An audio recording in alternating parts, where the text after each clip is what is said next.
Series का ये तीसरा हिस्सा है, यानी पार्ट 3 है। थोड़ा हम रिकैप कर लेते हैं कि हमने दूसरे हिस्से में क्या सुना, ताकि ये तीसरा हिस्सा हमें अच्छे से समझ में आए। हमने दूसरे हिस्से में सुना कि हजरत इस्माइल अलैहिस्सलाम की औलाद में कुसै बिन किलाब पैदा। अस्सलाम वालेकुम वरहमतुल्लाहि वबरकातुहू। उम्मीद है आप लोग सब खैरियत से होंगे। मैं भी अल्हम्दुलिल्लाह, अल्लाह का लाख लाख शुक्र है, सन खैरियत से हूँ। आज इंशाल्लाह जिस वीडियो पर रिएक्शन देने वाले हैं ओनली मुफ्ती, इनके चैनल का नाम है, इनके चैनल का लिंक मैं डिस्क्रिप्शन बॉक्स में दे दूँगा। आप लोग चैनल सब्सक्राइब करिएगा और मेरी वीडियो की पूरा एंड तक देखिएगा। ये जो सीरीज़ हम चला रहे हैं मोहम्मद सब के लिए, नबी पाक सल्लल्लाहु अलैहि वसल्लम की सीरत पे पूरी बड़ी सीरीज़ है। इसका आप तीसरा भाग आज इंशाल्लाह देखेंगे। फर्स्ट सेकंड आप देख चुके, अब ये तीसरे पार्ट में आप लोग आगे की पूरी कहानी समझेंगे। और क्योंकि 12 रबीउल अव्वल का महीना भी शुरू हो गया है, अल्हम्दुलिल्लाह हमारे प्यारा का नबी पाक सल्लल्लाहु अलैहि वसल्लम की पैदाइश से लेकर उनकी वफ़ात तक ये पूरी सीरीज़ इंशाल्लाह आप लोग देखेंगे। बस वीडियो को एंड तक देखिएगा और अच्छी लगे तो इसको शेयर भी ज़रूर करिएगा और लाइक भी किया करिए, और मेरे चैनल में नए हैं तो सब्सक्राइब भी किया करिए और अपनी राय कीमती कमेंट बॉक्स में ज़रूर बताइए करिए। तो चलिए बिना देरी के वीडियो स्टार्ट करते हैं, फिर उसके बाद बात करते हैं। अस्सलाम वालेकुम दोस्तों, कैसे हो? उम्मीद है कि सब खैरियत से होंगे। अल्लाह आप लोगों को ऐसे ही खुश रखे। सरकार दो आलम सल्लल्लाहु अलैहि वसल्लम की जिंदगी पर बनने वाली वीडियो सीरीज का ये तीसरा हिस्सा है, यानी पार्ट 3 है। थोड़ा हम रिकैप कर लेते हैं कि हमने दूसरे हिस्से में क्या सुना, ताकि ये तीसरा हिस्सा हमें अच्छे से समझ में आए। हमने दूसरे हिस्से में सुना कि हजरत इस्माइल अलैहिस्सलाम की औलाद में कुसै बिन किलाब पैदा हुए। उन्होंने मक्का की तरक्की के लिए खूब काम किए और बड़े बड़े फैसले लिए। कुसै बिन किलाब के 4 बेटे थे। सबसे बड़े बेटे अब्दुद्दार और छोटे बेटे अब्द मुनाफ थे। कुसै बिन किलाब के बाद ये लोग काबा के ट्रस्टी बने। उसके बाद हाशिम, जो कि हमारे नबी सल्लल्लाहु अलैहि वसल्लम के परदादा थे, अपनी कौम के बहुत शरीफ, नेक और सखी इंसान थे, वो ट्रस्टी बने। और हाशिम के इंतकाल के बाद उनके बड़े बेटे अब्दुल मुत्तलिब ट्रस्टी बने, यानी मनसबे हिजाबा पर फाइज हुए। अब्दुल मुत्तलिब हमारे नबी के दादा थे। चूंकि जमजम का कुआं बंद कर दिया गया था, जो कि कबीले बनु जुरहुम ने बंद कर दिया था, और लोग तो जमजम को भूल ही गए थे। उस वक्त से लेकर तो अब तक मक्का में पानी की बहुत तकलीफ थी। इसलिए अल्लाह तबारक व तआला ने मक्का वालों के हाल पर रहम किया और ख्वाब के जरिए अब्दुल मुत्तलिब को जमजम का कुआं खोदने की हिदायत दी और जगह भी बता दी गई। और जमजम का कुआं खोदने के लिए चूंकि अब्दुल मुत्तलिब के पास आदमी नहीं थे, तो उन्होंने कुरैश से मदद मांगी, अपने अपने कबीले से मदद मांगी। लेकिन कुरैश ने मदद तो क्या करते, अब्दुल मुत्तलिब को भी कुआं खोदने से मना किया। उस वक्त अब्दुल मुत्तलिब को सिर्फ एक ही बेटा था, जिसका नाम हारिस था। दोनों बाप बेटे ने मिलकर वो कुआं खोद डाला, लेकिन बहुत तकलीफ हुई आदमियों की कमी की वजह से। उस वक्त अब्दुल मुत्तलिब ने अल्लाह तबारक व तआला से दुआ की। दुआ क्या की? मन्नत मांगी और कसम खाई कि ए अल्लाह, मुझे 10 बेटे दे दे, ताकि वो मेरे काम में हाथ बटा सके और मुझे दूसरों का मोहताज न बनना पड़े। अगर ए अल्लाह तूने मुझे 10 बेटे दे दिए तो एक बेटा अल्लाह के नाम पर, यानी तेरे नाम पर मैं कुर्बान कर दूंगा, जुबा कर दूंगा। और अल्लाह तबारक व तआला ने उनकी दुआ भी कबूल कर ली और उनको 10 बेटे अता कर दिए। जब वो जवान हुए तो अब्दुल मुत्तलिब को अपनी कसम पूरी करने का इरादा हुआ, तो उन्होंने उस वक्त के हिसाब से कुरान अंदाजी की, जो भी उसकी तरतीब हो सकती थी। हम उसको समझने के लिए चिट्ठियां बोलते हैं। जब वो चिट्ठियां डाली उन्होंने 10 बेटों की, तो नाम निकला सबसे छोटे बेटे जनाब अब्दुल्ला का, और जनाब अब्दुल्ला हमारे नबी के वालिद थे। अब आगे सुनते हैं। अगर अब भी आप लोगों के समझ में नहीं आया तो आप वो दोनों वीडियो पार्ट 1 और पार्ट 2 पहले देख लीजिए। दोनों वीडियो के लिंक नीचे डिस्क्रिप्शन में मौजूद है। चलिए आगे बढ़ते हैं। जनाब अब्दुल्ला अब्दुल मुत्तलिब के सबसे छोटे बेटे थे। सबसे खूबसूरत, सबसे खूबसीरत और समझदार थे। सब तरफ, यानी पूरे मक्का में क्या, पूरे अरब में उनकी खूबसूरती के बहुत चर्चे थे। हर घराना उन्हें अपना दामाद बनाना चाहता था। हर लड़की उन्हें अपना शौहर बनाना चाहती थी। अचानक जब लोगों को मालूम हुआ कि अब्दुल मुत्तलिब ने 10 बेटों में से एक बेटे को कुर्बान करने की कसम खाई है और कुर्बानी के लिए जनाब अब्दुल्ला का नाम आया है, तो लोगों को बहुत दुख हुआ, क्योंकि अब्दुल्ला से हर शख्स मोहब्बत करता था और कोई ये नहीं चाहता था कि जनाब अब्दुल्ला इस तरह जुबा हो जाए। तो लोग जौक दर जौक, यानी अलग अलग ग्रुप में आकर अब्दुल मुत्तलिब को रोकने लगे, समझाने लगे, मनाने लगे। लेकिन अब्दुल मुत्तलिब तो अपनी कसम पूरी करने पर बिल्कुल अड़े हुए थे। आखिर एक दिन यह हुआ कि अब्दुल मुत्तलिब के पास मक्का का एक बहुत बड़ा रईस, मालदार आदमी जिसका नाम मुगैरा था, वो आया और आकर उसने अब्दुल मुत्तलिब को यह मशवरा दिया कि अब्दुल मुत्तलिब, तुम अपनी कसम पूरी करने का कोई दूसरा तरीका ढूंढ लो। किसी नुजूमी, किसी काहिन, किसी ज्योतिषी वगैरह से पूछ लो। उस जमाने में इन लोगों का बहुत चलन था। और उस जमाने में यस्रिब में, यानी यस्रिब ये मदीना का पुराना नाम है, उसमें एक बहुत मशहूर काहिना औरत रहती थी। मुगैरा ने उस औरत के पास जाने का मशवरा दिया। ये बात अब्दुल मुत्तलिब को फौरन समझ में आ गई। वो फौरन यसरिब गए और उस औरत से जाकर मिले और सारा माजरा सुना दिया। उस काहिना औरत ने सारी बातें सुनकर अब्दुल मुत्तलिब से कहा कि तुम्हारे यहां पर दियत यानी जान की कीमत का रिवाज कितना है? तो अब्दुल मुत्तलिब ने कहा कि 10 ऊंट दिए जाते हैं।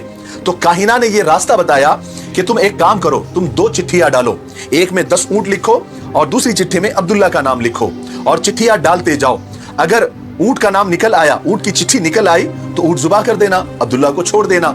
अगर अब्दुल्ला का नाम निकल आया तो दोबारा चिट्ठियां डालना। उस वक्त तक चिट्ठियां डालते रहना जब तक ऊंटों का नाम ना आ जाए। अब्दुल मुत्तलिब की ये बात समझ में आ गई और चूंकि ये बात किसी काहिना ने और बहुत मशहूर काहिना औरत ने इसको कहा था जिसको सारा मक्का और पूरा यसरिब मानता था, चुनांचे अब्दुल मुत्तलिब ने मक्का आकर कुरा डाला यानी चिट्ठियां डाली तो 10 बार जनाबे अब्दुल्ला का ही नाम निकला। 11वीं बार कहीं जाकर ऊंटों की चिट्ठी निकली, तब कहीं जाकर लोगों ने इत्मीनान की और सुकून की सांस ली और एक दूसरे को मुबारकबादी देने लगे। इस तरह अब्दुल मुत्तलिब ने 100 ऊंटों की कुर्बानी देकर जनाब अब्दुल्ला की जान भी बचा ली और अपनी कसम भी पूरी कर ली। जनाब अब्दुल्ला की खूबसूरती और जहानत की वजह से कुरैश का हर घराना उन्हें अपना दामाद बनाना चाहता था, मगर अल्लाह ने जनाब अब्दुल्ला के लिए एक दुल्हन पहले ही पसंद कर चुका था, मुंतखब कर चुका था, जो सारे मक्का में क्या, सारे अरब में क्या, सारी दुनिया में अपने हुस्न और शराफत की मिसाल आप थी। इसलिए कि उस जोड़े के जरिए अल्लाह तबारक व तआला को एक ऐसी मुकद्दस हस्ती को जन्म देना था। वो जोड़ी एक ऐसी मुकद्दस हस्ती जन्म देने वाली थी जिनके सदक़े में ये दुनिया बनी, ये आलम बना, ये जहान बना। अब्दुल मुत्तलिब ने अभी तक जनाब अब्दुल्ला का कहीं रिश्ता मंजूर नहीं किया था, लेकिन उसी जमाने में ये एक वाकया मिलता है कि अब्दुल मुत्तलिब का यमन सफर हुआ, यानी यमन का सफर पेश आया। तो अब्दुल मुत्तलिब यमन गए और वहां पर जाने के बाद वो एक यहूदियों के बहुत बड़े आलिम के पास ठहरे। एक दिन वो यहूदी आलिम अब्दुल मुत्तलिब को बड़ा गौर से देखने लगा, फिर अचानक बोलने लगा कि ए इब्ने हाशिम, अगर आप इजाजत दे तो मैं आपके बदन का कुछ हिस्सा देखना चाहता हूं। अब्दुल मुत्तलिब को बड़ा ताज्जुब हुआ, मगर उन्होंने इजाजत दे दी क्योंकि वो यहूदियों का बड़ा आलिम था। अब उस यहूदी आलिम ने अब्दुल मुत्तलिब का बदन टटोलना शुरू किया, यानी देखना शुरू किया।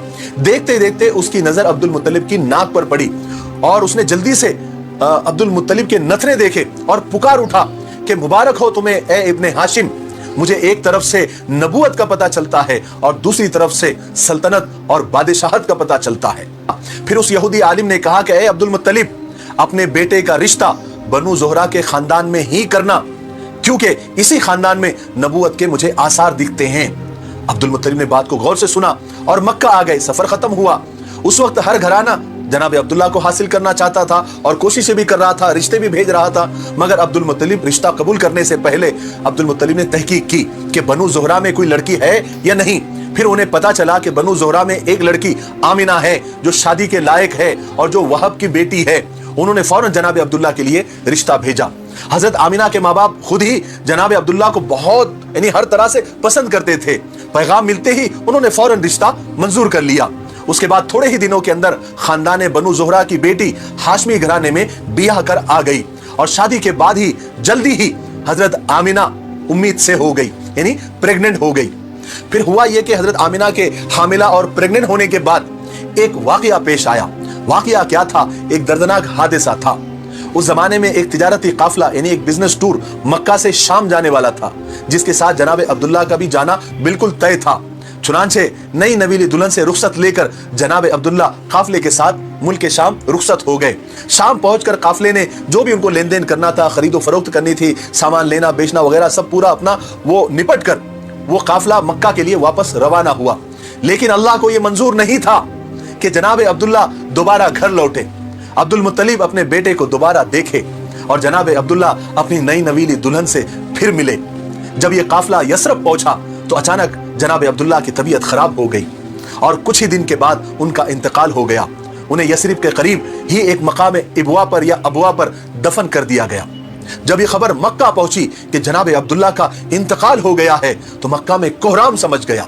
हर छोटा बड़ा अपना पराया, हर कोई गमज़दा था, हर कोई रो रहा था, क्योंकि सब जनाब अब्दुल्ला को बहुत चाहते थे और उनकी अभी अभी शादी भी हुई थी और उनके घर बच्चा पैदा होने वाला था। मगर जिस खुदा ने इस घर को, इस घराने को यह गम दिया था, उसी घराने को खुदा एक बहुत बड़ी नेमत से नवाजने वाला था, जिसकी खुशियां हर गम पर भारी होने वाली थी। चुनाचे वक्त गुजरता गया। हजरत आमिना के यहाँ पैदाइश के दिन करीब आते गए। फिर वो मुबारक दिन आ ही गया, 12 रबीउल अव्वल, पीर का दिन। अंग्रेजी तारीख 20 अप्रैल 571 की सुबह के वक्त दुनिया व आखिरत की बरकतें और रहमतें लेकर एक सरापा नूर बच्चा दुनिया में तशरीफ ले आया। और यही बच्चा पैगंबर आखिरुज़्ज़मा रहमत आलम हजरत मोहम्मद सल्लल्लाहु अलैहि वसल्लम थे। सब दरूद शरीफ पढ़ ले, और जब भी सरकार दो आलम सल्लल्लाहु अलैहि वसल्लम का नाम आए तो जरूर दरूद शरीफ पढ़े, इसका एहतमाम करे। बड़ा बदनसीब है वो इंसान कि जिसके सामने सरकार दो आलम का नाम आए और वो दरूद शरीफ ना पढ़े। अब यहाँ पर वीडियो काफी लंबा हो रहा है, तो हम तीसरे हिस्से को यहीं पर खत्म करते हैं। लेकिन आपको मैं चौथे हिस्से में जो एक वाकया आप सल्लल्लाहु अलैहि वसल्लम के पैदाइश वाले साल ही हुआ था, यानी आमुल फील इस साल को कहते हैं। इस साल जो है, जो अब्रहा बादशाह था, जिसने जो काबे को ढाने के इरादे से आया था, उसके साथ क्या हुआ, उसका मुकम्मल वाकया जो कुरान पाक में भी अलम तरा कैफ़ फ़अल रब्बुका बिअस्हाबिल फील, ये सूरे में जिसका तज़किरा है, वो वाकया मैं आपको चौथे हिस्से में तफसील के साथ बताऊंगा, तो थोड़ा इंतजार करें। तो दोस्तों, ये था हमारा रिएक्शन जो हमने देखा प्यारे आका नबी पाक सल्लल्लाहु अलैहि वसल्लम की सीरत बनने वाली ये तीसरा पार्ट। तो उम्मीद है आप लोगों को अच्छा लगा होगा ये। और सबसे अहम बात, 12 रबीउल अव्वल का महीना शुरू हो चुका है। हमारे प्यारे आका नबी पाक सल्लल्लाहु अलैहि वसल्लम इसी महीने में पैदाइश इनकी हुई थी। खुशियाँ मनाइए, और लेकिन इबादत के साथ कुरान ख़वानी करवाइए, सब अच्छे काम करवाइए, बुरे काम नहीं करिएगा। कोशिश करें अच्छे से अच्छा काम करने का। तो ये तीसरा भाग था मोहम्मद सब के लिए, हमारे प्यारे आका नबी पाक सल्लल्लाहु अलैहि वसल्लम की ज़िंदगी बनी हुई सीरीज़ का ये तीसरा पार्ट। उम्मीद है आप लोगों को अच्छा लगा होगा। अच्छा लगा हो तो इसको शेयर करिएगा। फिर मिलेंगे इंशाल्लाह अब चौथे पार्ट में। ये तीसरा पार्ट हमने देखा, अब चौथे पार्ट में इंशाल्लाह मिलेंगे। तो फिर मिलेंगे इंशाल्लाह नेक्स्ट वीडियो में। तब तक के लिए अस्सलाम वालेकुम व रहमतुल्लाहि व बरकातहू।